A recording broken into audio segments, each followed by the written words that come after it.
Nick here from switch2ecigs.com. I wanted to talk to you for a few minutes about the future of e-cigs. We learnt that last week, if you haven't heard this already, last week an e-cig company in the States, which I believe was started in 2009, so you know, not 3 years ago maybe.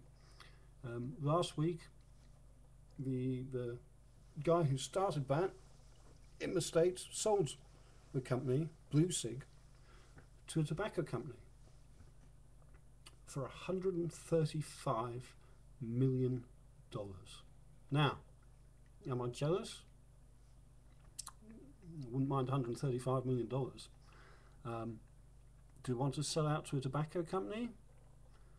I don't think I really do. Now, there's some good things about this. A tobacco company buying up an e-cig company is a positive sign for all of us vapors and converted e-cig users that e-cigs are here to stay, and the tobacco companies have dipped their toe in the water and jumped on the bandwagon. Now, there's conflicting reports about the tobacco company that bought e-cig and what it intends to do with it. It's reassuring because it tells us that we're here to stay. It's probably, you know, not so long ago there was an FDA ruling which said that e-cigs are not a drug. They're not a cessation device, they're an alternative, and people can carry on selling them. And so they're unlikely to be banned. That's good news. The risks now are that the governments will seek to recoup the lost revenue from the lost revenue in taxes on cigarettes by taxing e-cigs unfairly and for no good reason, because there isn't a good reason. You know, why should they tax you for being a nicotine addict? It's not hurting anybody, and it's probably not even hurting you that much, as you may or may not know. All the bad stuff in an e-cig is from the combustion. There's no combustion, bad stuff from a cigarette is in the combustion.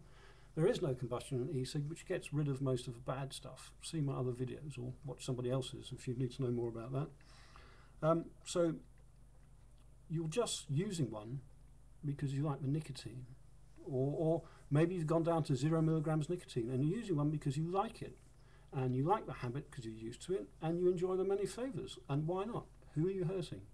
And why should you be taxed on it? Why should there be a huge tax? None at all, save political pressure, save lobbying from the pharmaceutical companies and tobacco companies to tax it to make it more expensive. Maybe less likely than the fact that now tobacco companies got its hands on one, that they'll lobby the government and say we've got the only safe products and you have to legislate and they have to meet certain standards, and lab tests and things that cost millions of dollars, which will effectively put most of the small companies out of business very quickly. And then what will you have? You'll have e-cigs in the hands of the tobacco companies.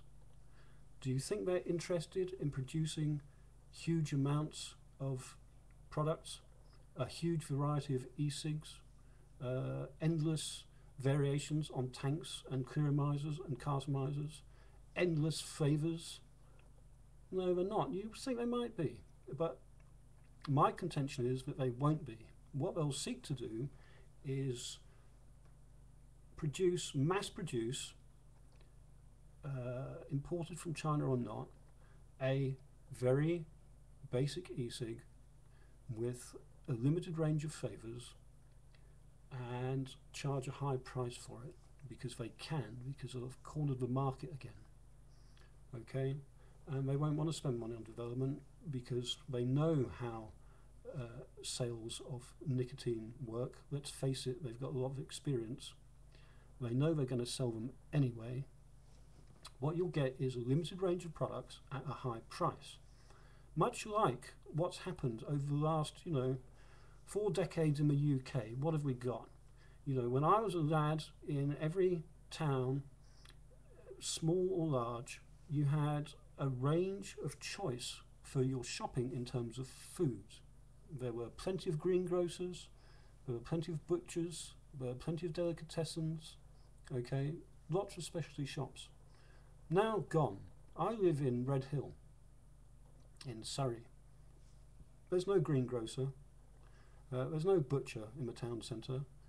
There's a supermarket, a Sainsbury's supermarket, and they sell you what they want to sell you and not much more. They like to give it large and say, oh, we care about our customers, and you know, get your Jamie Olivers and everybody else to say, aren't we good and we'll look after you.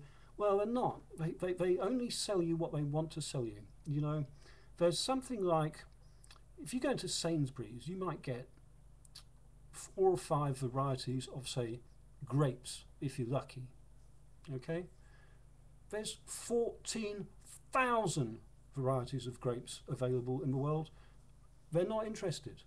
They'll only sell you a few products from a few big suppliers to keep down their unit costs because they're greedy.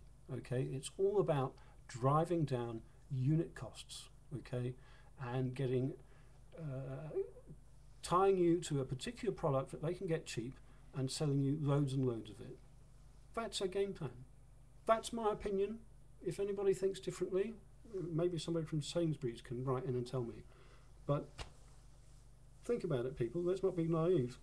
Let's not think that the pharmaceutical companies and the tobacco companies whose revenue has been hurt by e-cigs would like an opportunity to turn the tables on us. Now, even if they provide a good range of products, even if they don't charge extortionate prices or manage to get a tax on it or other legislation which keeps other people out of the market, do you really, having been a smoker, and most, you know, I'd say something like 99% of vapors were previously smokers who for years and years and years gave their money companies to people who were quite knowingly for decades selling you a product which they knew could kill you.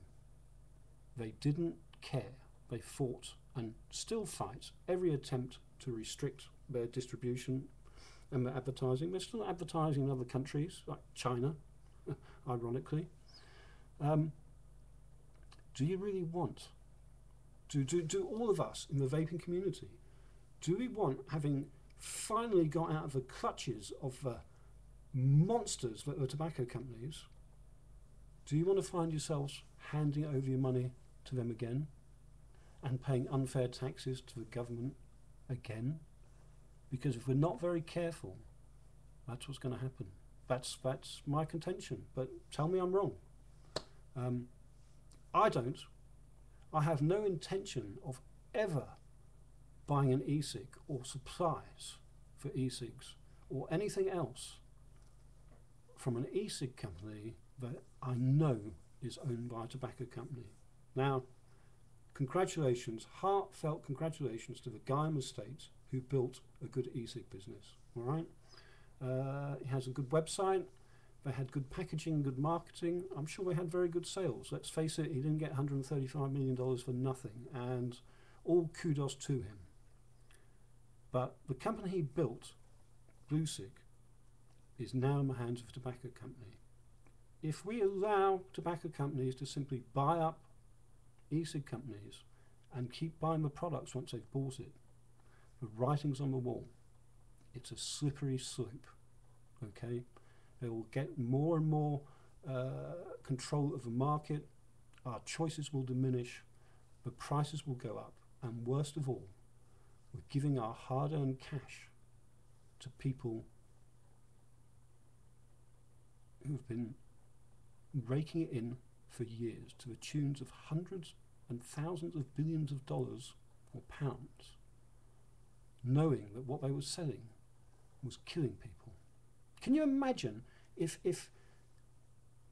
it became known, and I don't think it ever will because all evidence is to the contrary, that e-cigs were bad for you in the same way as cigarettes, and e-cig companies and distributors like myself knew this and kept selling them.